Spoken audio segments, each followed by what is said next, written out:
Let me start with the ayahuasca because I feel like on the show, I wanted to hear more about how was that experience for you, Right? Because it was a weird, trippy thing. Like it's one thing to take a psychedelic and hang out with your friends. It's another thing to hang out in like a jungle while some robed man chants while you trip balls and be recorded for yes, yeah. There's like That's a weird way to do a psychedelic. Yes. Hey guys, rather than doing it in like my dorm room, I'm going to do it in the middle of nowhere where no one has cell connection, where the only way to get back to a city is by taking a boat ride for hours you're and implying flying. there was a measure of paranoia. There was a lot of fear, and I don't Right. think, we didn't record a lot of that, but I was really nervous as the date approached because I couldn't say no. I made it very clear that, like, look, if we're going to do this, we all need to agree that up until the moment I put it to my lips, I can say no.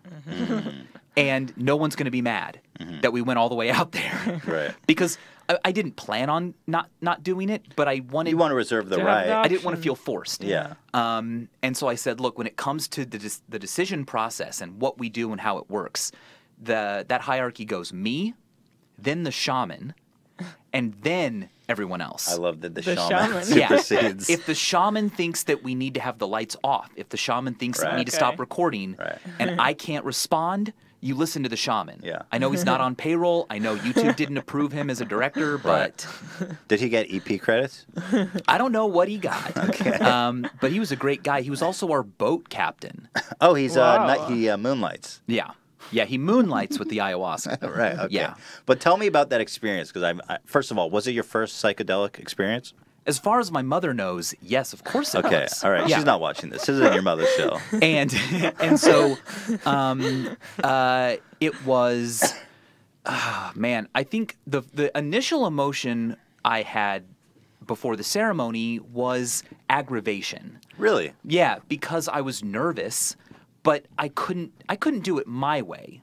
What was your way? My way would have been to not have all the cameras there, to not have to make a show. Right. And so this is what's going through my mind. I'm like hanging out in the hut, waiting for the shaman and his assistants to come and get me.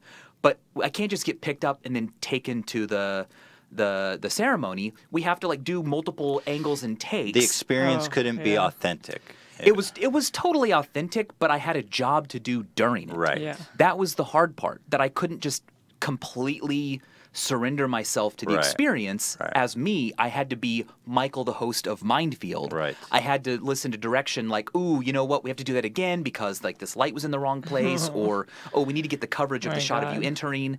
And I'm fine doing that, but I had bigger things on my mind. And Like so, colors and shapes.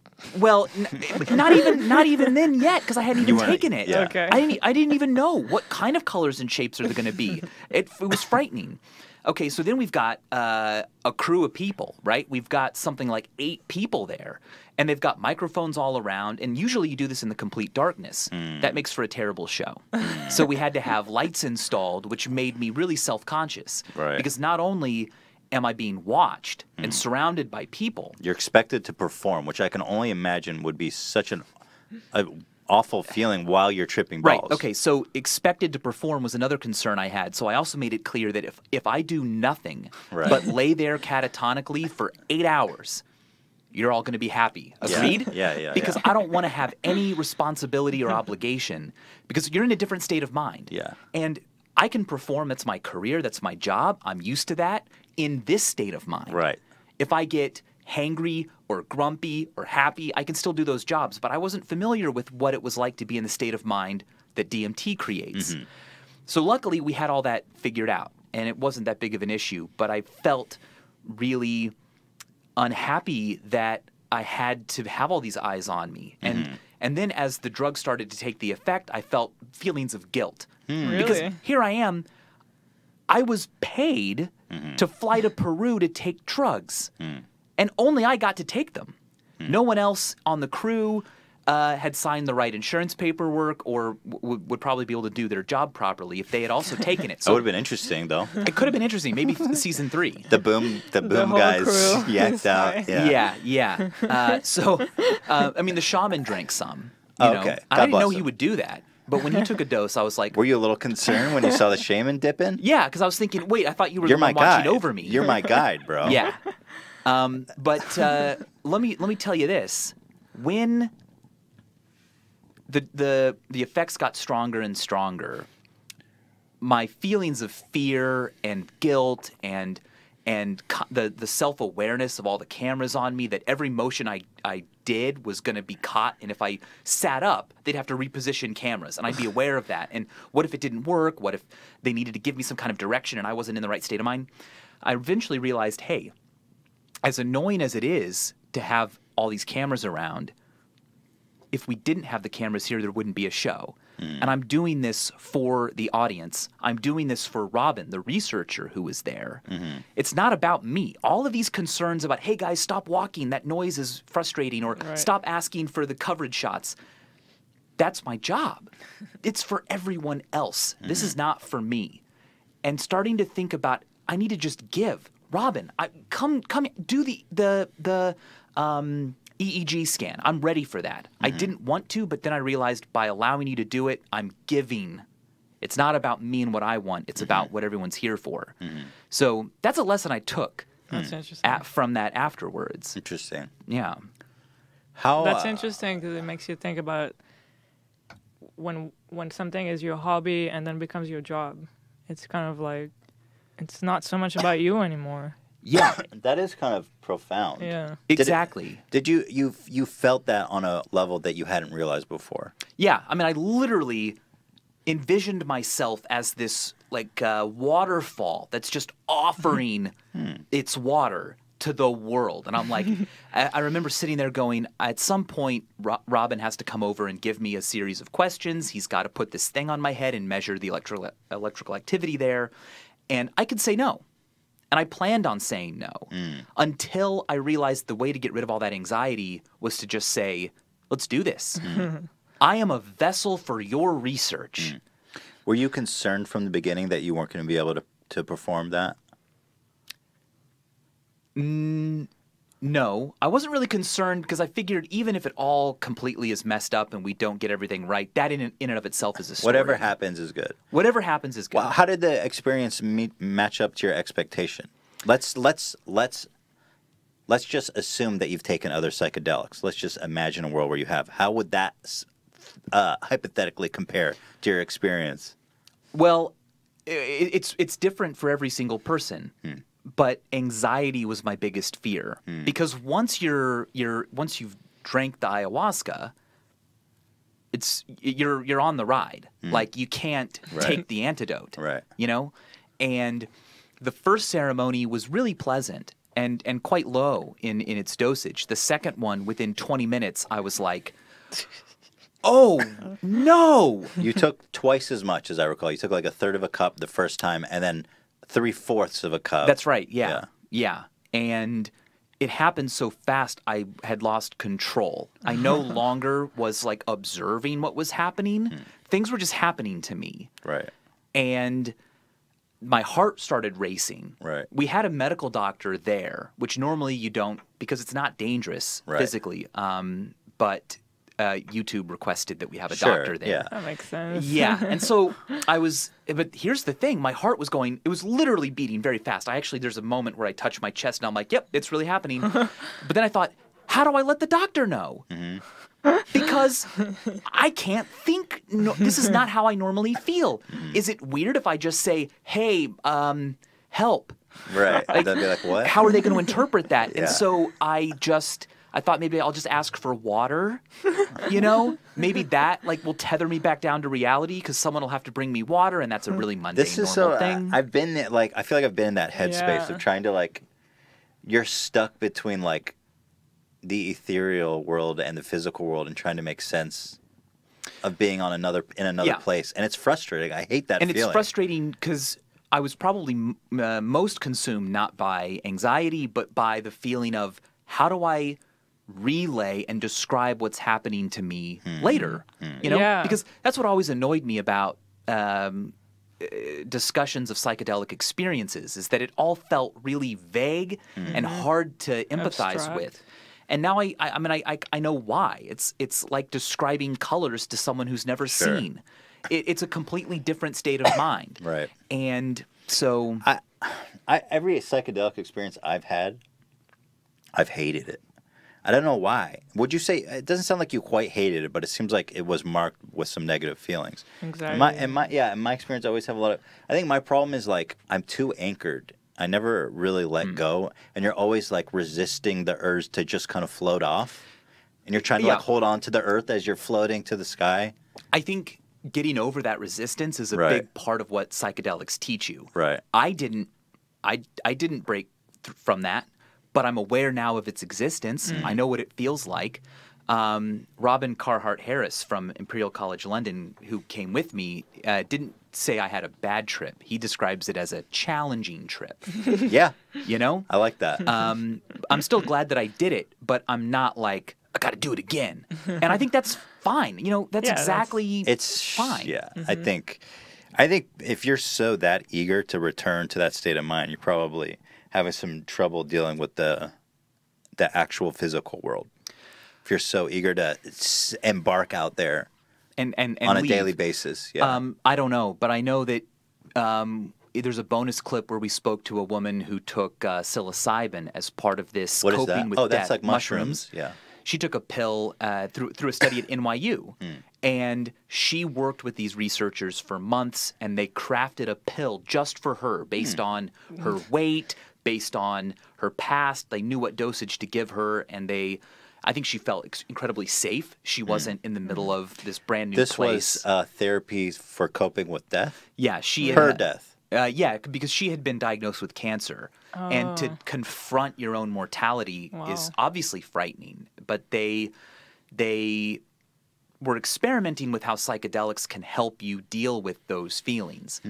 And it was a phenomenal experience for her. She tells a story of seeing a table with all of her family and friends, but also death is at the table. And she realized, yeah, death's invited, of course. And ever since, this happened years ago, ever since she's felt much better. She's felt healthier, and she only took that one pill. It's not like she has to take one every month. It's one dose. That's awesome. I think psychedelics and drugs like that really have a lot of value to our society. It's a shame that they get stigmatized. And I think that stigma itself is what contributes to a lot of the negative feelings you have when you take it. I think so too, yeah, because you start to feel like, oh my gosh. I'm doing something wrong or I'm dangerous. doing something wrong. Yeah. In fact, I had this thought that cracked me up during that second ceremony where I was like, you know what? When the shaman lights the candle and says that it's over, first of all, it's very comforting because he knows how long these experiences last. When he lights that candle, it's proof to me that the effects are only going to wear down from now. I mean, it takes a very long time, but they when you're going down, you start to regain control. Anyway, I'm thinking, once he lights the candle and like the crew's done, the first thing I'm going to say is, I can't believe I'm going to have to tell my mom I did this. And that made me crack up because it just sounded like such a funny thing. I didn't wind up saying it because it just felt like a joke when the experience was really dramatic and poignant. But I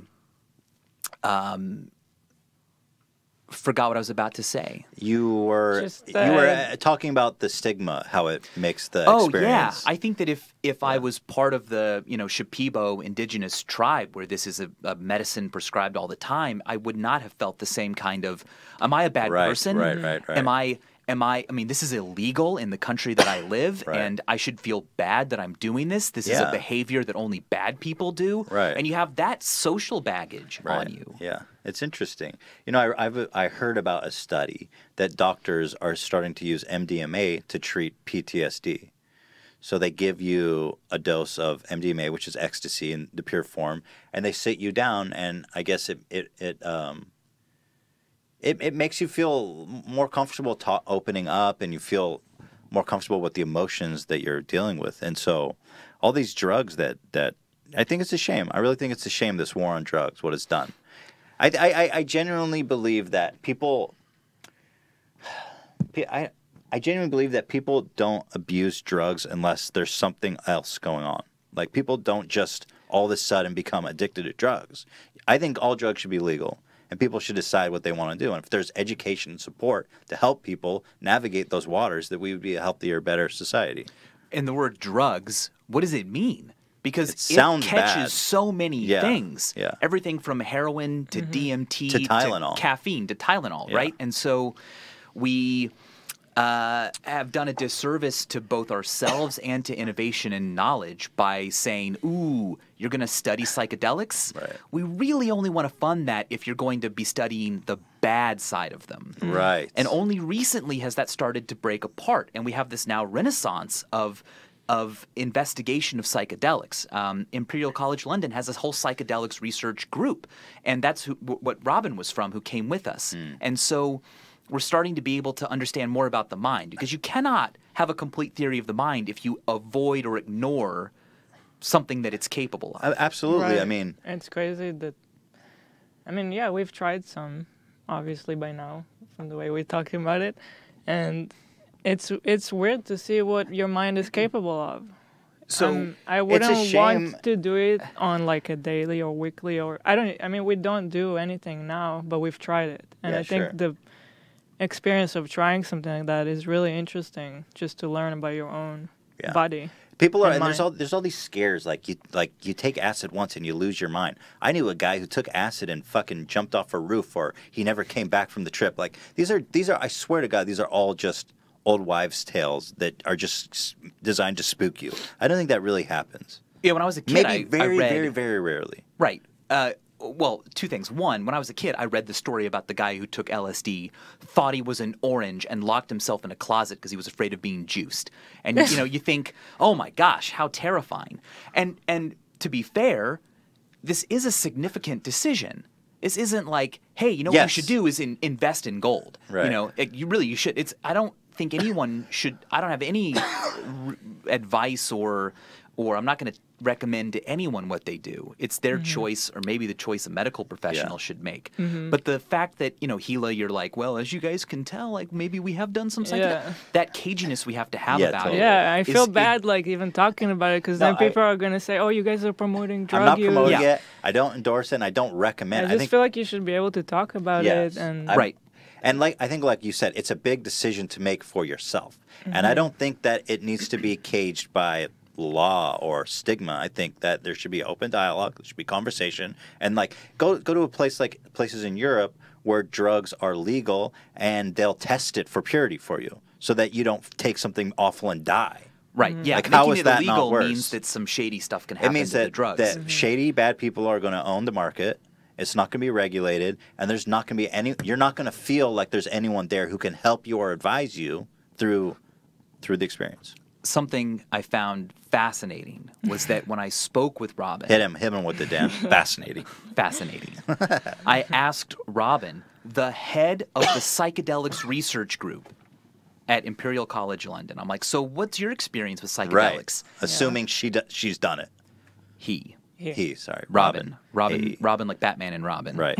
He goes, well, I don't talk about that. I was like, What? It's what? like, dude. What? And he's like, well, my grandmother might see this. That's such a cop-out. And I'm saying that is I was going to say fascinating. I'm like, that is...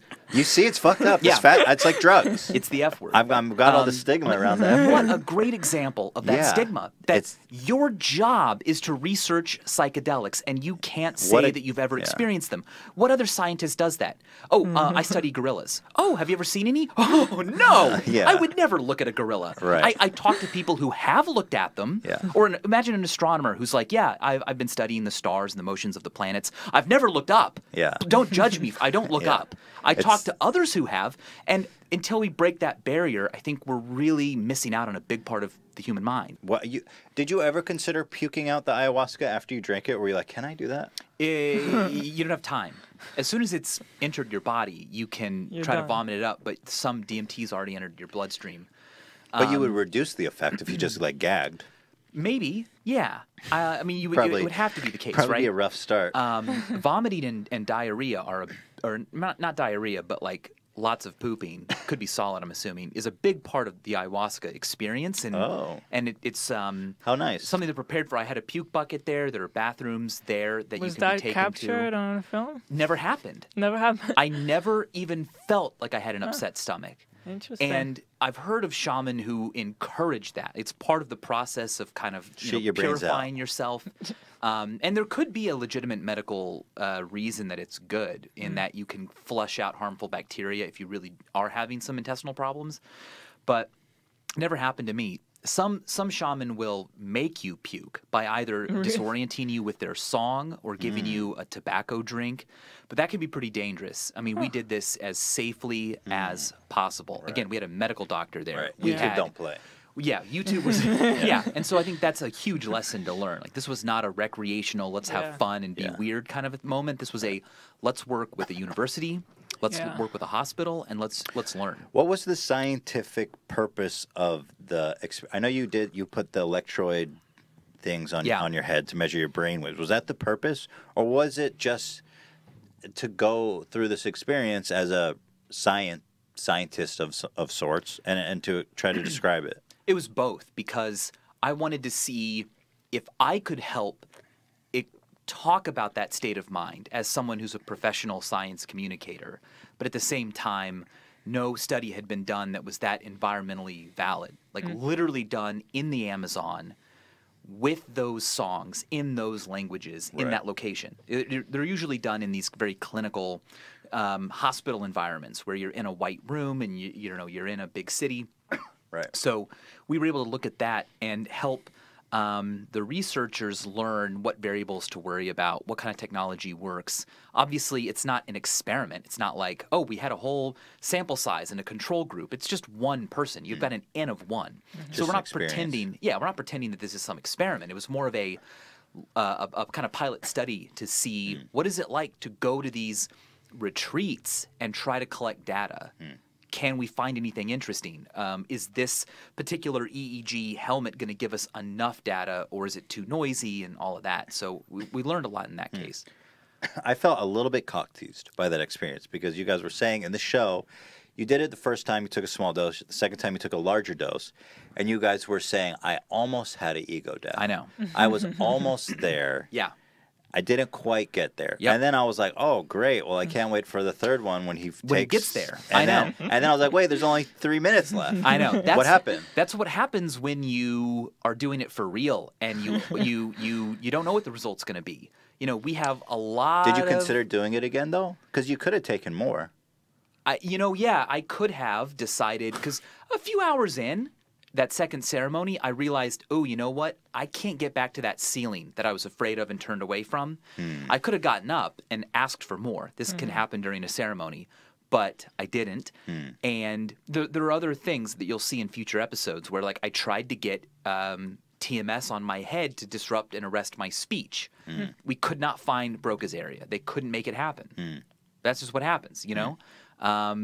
If we'd spent, a whole week trying. Was the large dose you took what is normally enough to have someone have like a full ego loss? I think it's different person to person. Okay. All right, based on your weight and depends on your weight, depends on your mindset, depends on the setting. A full cup is pretty strong, but the point of ayahuasca is not to experience ego death. It's different person to person. Like for a lot of people, a small dose, it's just to kind of like I don't know, whatever effect you think you want from it, right? It's not about you're doing well if you're taking more. Not at all. Not at all.